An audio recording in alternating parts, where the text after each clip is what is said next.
Bonjour les amis, bienvenue sur Mams TV pour cette nouvelle vidéo. J'espère que vous allez tous bien, les petits oiseaux chantent, il fait beau, rassurez-vous, ça ne va pas durer. Prévu des orages pour cette nuit je crois ou demain. En tout cas, profitez bien du soleil. Désolé, il n'y a pas eu de vidéo hier, mais simplement j'ai eu une journée de dingo, donc pas eu le temps.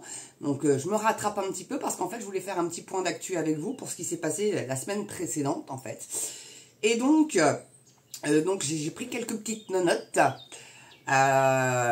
Donc il y a quelqu'un là qui s'appelle Jonathan Sixou, je sais pas si vous le connaissez, qui proposerait éventuellement de créer un parti vote blanc. Parce que vous le savez peut-être pas, mais ils ne sont pas comptabilisés. Moi j'ai cru oui dire à un moment donné que les votes blancs allaient aux candidats qui avaient le plus de voix. Voilà, qu'ils étaient redistribués comme ça. Après, je sais pas si c'est vrai ou pas, dites-moi dans les commentaires hein, si quelqu'un sait. Enfin, en tout cas, voilà, quoi, ça serait réellement là, pour le coup, un parti bien démocratique, où on pourrait enfin savoir le nombre de votes blancs par ce parti-là. Alors, ça serait pas un truc qui serait à vocation d'avoir des sièges de députés ou de mairie ou autre, hein, mais voilà, qu'au moins on puisse comptabiliser ces foutus votes blancs, quoi. Ça serait, moi je trouve que l'idée est pas mauvaise, je trouve que c'est plutôt pas mal.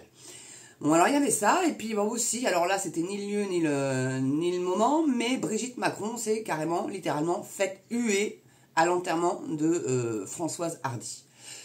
Alors bon, ça prouve quand même le dégoût que les macronistes et les Macron dégagent, hein. Mais là je trouve que c'était un petit peu, c'était pas le moment, c'était pas le lieu. Voilà, j'ai trouvé ça un petit peu déplacé, mais bon, ça prouve quand même la détestation du macronard hein, dans le pays. Et là, je sais pas trop hein, comment tout ça va se mettre. Puis pour parler aussi d'une autre première dame, apparemment, j'ai ouï dire aussi que la Carla Bruni, elle se baladait en lingerie devant les secrétaires d'État, les députés, histoire de les affoler un petit peu, quoi. Voilà, bon, apparemment... le petit Sarko, le nain de jardin, là, il devait être très fier de sa femme qui se baladait carrément en lingerie fine, quoi. Je sais pas si vous vous rendez un petit peu compte du bordel. Et Trump a donc déclaré, j'espère qu'ils ont tous des capotes. Ah, ça, c'est du Trump tout craché. Oui, moi aussi, j'espère, ouais. Ensuite, bon, bah, écoutez, il y a le procès, on va rester un petit peu dans la Brigitte, hein. Il y a eu récemment, là, le procès, vous savez, hein, en diffamation pour Brigitte et son frère Michel Trogneux, là, donc le procès de Natacha Ray, et puis aussi une autre nana dont j'ai paumé le nom, qui elle était médium, voilà. Et donc, bon, ça a palabré pendant 10 heures, il y a eu les plaidoyers, les réquisitions, etc., etc., et chose bien sûr, hein, c'était une évidence, c'est que ni Brigitte ni son frère n'étaient présents alors que c'est eux qui portent l'accusation. Donc bon, voilà, donc c'est affaire à suivre, hein, là pour l'instant c'est que le début, ça a été reporté, la prochaine audience je crois que ça sera en décembre ou quelque chose comme ça, donc on a le temps de voir venir, mais ça serait tellement plus simple. Mais il y a surtout il y a un procès il y a plusieurs procès dans le procès, et aussi il a été un petit peu suggéré quand même l'âge du petit Manu le jour de sa love story avec Brigitte, donc quand même un petit coup de pédophilie par là. Donc ça serait peut-être plus là-dessus qu'il faudrait aller s'axer, parce que finalement si elle est trans, bon bah c'est sa vie, c'est sa life, et qu'est-ce que ça peut foutre. Mais il paraîtrait aussi que les chefs d'État soient au courant de ce petit souci-là, et que bah, du coup Macron est pieds et poings liés à cause de ça pour pas que ça sorte. J'ai ouï dire, parce que c'est très tentaculaire l'histoire. Hein. Voilà. Ensuite, complètement hors sujet de ça, vous avez certainement tous entendu parler de cette jeune fille de 12 ans qui a été, je vais dire le mot, violée, hein, par d'autres gamins de 12, 13 et 14 ans, dont un filmait, et à Courbevoie, il y aurait eu entre 500 et 1000 personnes pour montrer le soutien et manifester contre cette horreur, parce qu'elle a été violée juste parce qu'elle était juive, de confession juive. Elle le cachait, mais là, bon, voilà. Donc, et après, elle s'est faite... ils ont essayé de la racketter, de lui soutirer 200 balles, sinon, il la tuait, quoi, tout simplement. Enfin, des gamins, rendez-vous compte de l'âge. 12 ans. 12 ans. Bon. Et donc là, voilà, là, entre 500 et 1000 personnes. Par contre, quand il y a des manifestations des gauchos-fachos, quand ils voient la montée du Rassemblement national aux législatives, là c'est 400-500 000 personnes. C'est 2 poids 2 mesures en fait le bordel. Ça aurait dû être l'inverse en fait. Hein. Bon, moi je dis ça, je dis rien. Cherchez l'erreur en fait. Hein. Et puis il y a aussi, on va rester un petit peu en politique, hein, Asselineau, notre cher François Asselineau, qui... qui m'explique quand même où il a cherché les sous, parce qu'il en doit encore à l'imprimeur, et que, bon, moi je veux bien, bon, il a peut-être quand même un petit peu sa retraite, où c'est son argent, il a dû mettre de l'argent de côté quand même, quand il était secrétaire d'État, etc. Mais donc là, il s'inscrit à la 11e Circo, donc c'est pour les Français établis à l'étranger. Je lui souhaite bon courage, j'espère qu'il aura au moins cette députation-là, comme ça, à l'Assemblée, il pourra éventuellement ouvrir le débat sur le Frexit, ce qui pourrait être honnêtement très intéressant. Mais bon, j'espère qu'il sera élu, quoi, parce qu'il est en face une Macronard. Alors après, ça sera peut-être pas trop difficile de la battre, j'en sais rien. Et puis, il y a aussi cet article 16 qui nous pend au-dessus de la tête, un petit peu comme cette épée de Damoclès, là, parce que, bon, Macron, il a fait sa petite dissolution. Certains disent que c'était un coup de sang, un caca nerveux. D'autres disent que c'était tout à fait prévu. Mais si c'était un coup de sang... mais il n'en aurait pas parlé à la von der Leyen en lui expliquant qu'il allait dissoudre et qu'il allait créer le chaos.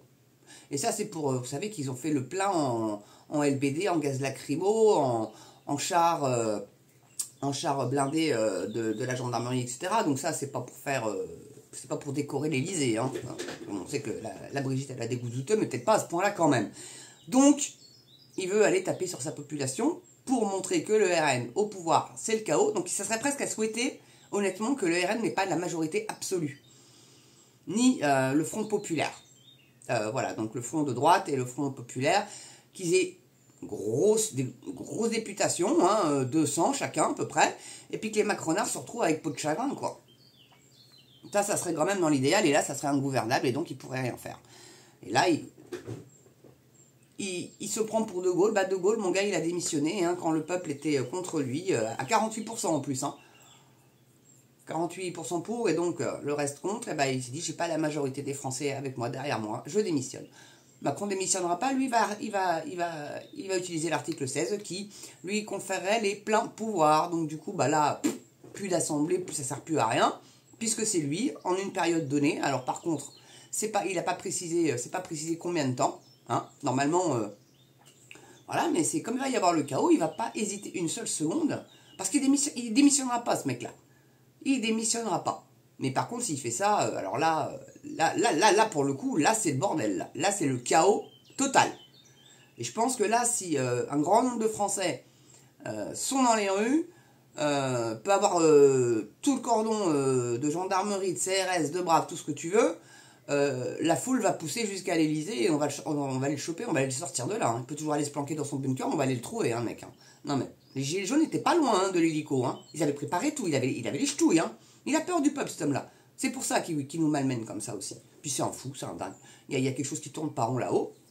Et puis il se murmurait aussi que si Bardella était Premier ministre, mais honnêtement, c'est pas à lui souhaiter. Vraiment pas. Pour le RN, s'ils veulent pouvoir se représenter pour les présidentielles 2017, je pense que c'est mieux qu'il n'ait pas la majorité absolue, mais ça... En tout cas, il se murmurerait que Bardella, vous savez, c'est des petits arrangements boutiquiers de politiciennes, Ciotti serait pressenti pour être ministre de l'Intérieur. Ah bah oui, il l'a rallié, donc, mon gars, par contre, ok, je veux bien te rallier, mais petit poste de ministre si jamais il y a la majorité absolue et que tu es Premier ministre. Voilà, donc c'est en train de se faire des petits arrangements de boutiquiers, comme ça, tranquillou bilou. Alors Ciotti à l'intérieur, ouais, bof, je sais pas, il n'y a pas mieux, bon. Après, s'il pouvait mettre un Marc Toiti, ministre de l'économie, mon cher le gars, il a presque 80 ans, peut-être en conseiller éventuellement, consultant, voilà, ça peut être sympa. Et puis, va falloir qu'il gère aussi avec tous les hauts fonctionnaires. Alors, est-ce que il aura le droit de les virer et d'en mettre de nouveau en poste, parce que sinon ça va bloquer là, puis ça va bloquer au Conseil constitutionnel, ça va bloquer au niveau de l'Europe aussi. Donc, soit ils se rendent compte que le programme qu'ils veulent appliquer n'est pas applicable à cause de l'Europe, et là ils décident de faire le Frexit, pardon, excusez-moi, ou soit ils crament leur parti, mais je pense qu'ils sont bien conscients du piège que Macron leur a tendu. Donc On verra l'évolution du truc. Enfin, en tout cas, voilà la petite actu de la semaine. Et puis, ça n'arrête pas de bouger. Ça n'arrête pas, ça n'arrête pas. Encore désolé, hein, pas de vidéo hier. Mais là, vraiment, j'avais une journée de dingo. Aujourd'hui, elle va pas être mal non plus. Mais j'ai pris le temps quand même de vous faire cette petite vidéo-là. N'oubliez pas le pouce. C'est très important, mais franchement, sérieux. Hein, c'est super important. Le pouce, si vous voyez qu'il a été effacé, remettez-le. Allez-y, bombardez. Et puis, bah, vous abonnez. Hein. Bienvenue aux nouveaux abonnés. D'ailleurs, j'ai vu qu'il y en avait des nouveaux qui étaient arrivés. Super au top. Je suis contente. Ça me fait plaisir. C'est toujours... bon, il y en a encore plus de 400 avant d'atteindre les 3000 pour le 14 juillet. Ça risque d'être un petit peu ric-rac. Mais bon, si on est dans une bonne dynamique, why not, j'ai envie de vous dire. Allez, là que je me mets à faire des anglicismes moi aussi. Je vais me coller une paire de claques, ça ira mieux. Rassurez-vous. Et puis bah, la cagnotte sur Litchi, bien évidemment, hein, Mams TV, allez-y. Apparemment, mon petit Yvette a eu problème de connexion et me dit ça aurait quand même été mieux par chèque. Mais oui, mais non. Parce que déjà d'une, je donne pas mon adresse postale. Je vais pas envoyer l'adresse de ma banque non plus. Deuxièmement, ça me permettrait d'avoir les coordonnées, enfin le numéro de compte et l'adresse de la personne. Donc ça, je veux pas. Parce que si jamais un jour il vous arrive une petite couille au niveau de votre compte en banque, je veux même pas être soupçonné. Donc, pas de chèque. N'envoyez pas de chèque. Vraiment, Litchi, c'est ma petite Yvette, à mon avis, votre connexion était un petit peu merdique à ce moment-là. Donc, dans ces cas-là, vous éteignez, vous redémarrez, ça devrait rentrer dans l'ordre. Après, sinon, bah, appelez votre fournisseur d'accès Internet et voyez s'il peut vous aider ou pas. Mais vraiment, pas de chèque, cagnotte Litchi. Et je vous invite réellement tous à soutenir la chaîne via ça, ou sinon, petite souscription. La YouYou prend pas trop, et puis bon, bah, c'est à partir de 1,99 pour être copain avec Maps. Voilà. Donc je vous invite à le faire, on sauter le pas, j'aimerais bien qu'il y en ait un petit peu plus. En tout cas, merci d'avoir regardé cette vidéo là, mes amis. Surtout, n'oubliez pas, bientôt. Ah oui, truc de dingue. Donc reçu l'enveloppe là pour les législatives. Il n'y a pas beaucoup hein, dedans. Il y en avait plus pour les européennes. Là, vraiment, ils ont tué... Alors par contre, il y a Dupont-Aignan en individuel, il n'y avait pas son bulletin de vote. Mais il y avait la profession de foi de Dupont-Aignan. Mais j'ai cru comprendre qu'il avait rejoint le RN. Donc je ne sais plus trop en fait. Parce qu'il avait sa profession de foi et il y avait celle du candidat RN. LR, RN. Là, pour le coup, là c'est un LR. Alors je ne sais plus le nom. Hein. Puis il faut un nom I avec un Y, je sais pas. Séville, je crois, ou Véni, ou un nom dans le style. Bon bah écoutez, voilà. Hein, Macron nous laisse pas le choix. Bon, qu'est-ce que vous voulez que je vous dise? En tout cas, merci d'avoir regardé cette vidéo. Belle journée, belle soirée selon l'heure à laquelle vous la regardez. Portez-vous bien, prenez soin de vous, ça c'est essentiel. Et je compte sur vous dimanche pour aller voter. Et si vous ne pouvez pas vous déplacer, je pense que vous pouvez encore demander une procu. Alors par contre, il faut non seulement aller à la gendarmerie ou au commissariat avec la pièce d'identité de la personne, mais en plus la personne sera visitée pour bien vérifier que c'est bien elle. Donc c'est pas si simple que ça. C'est un peu une tanasse, mais il y a une recrudescence là au niveau des procures, c'est du jamais vu. Voilà, les gens veulent vraiment foutre Macron dehors. Comme lui, il va pas partir de son plein gré. Je sais pas trop comment on peut faire. Je sais pas trop, parce qu'il va l'activer l'article 16. Alors, je vais faire un tarot pour avoir confirmation, mais je pense qu'il va le faire. Il est assez tordu pour le faire, et puis il s'en fout, quoi. Lui ou le chaos? Non, c'est lui et le chaos. Non, voilà. Puis là, il est là. Il a fait une lettre de 4 pages. Alors, je ne l'ai pas lu, hein, je vous cache pas. Je ne sais pas si vous avez eu, vous, le courage de la lire. De toute façon, ça n'est que du blabla. C'est moi le meilleur. Je suis le seul, vous me connaissez. Bah, justement, Coco, on te connaît. Donc, dégage. Il est fou. Il est fou. Non, il y a un truc qui va pas. Il y a honnêtement, à mon avis, c'est un sociopathe. Voilà. Voilà. Il distingue pas le bien du mal, il fait ce qu'il a décidé de faire, il en a le pouvoir, il fait. Point barre. On lui a laissé les clés de l'Elysée, fallait pas voter pour lui la deuxième fois. Hein. Moi, j'ai même pas voté pour lui la première ni la deuxième.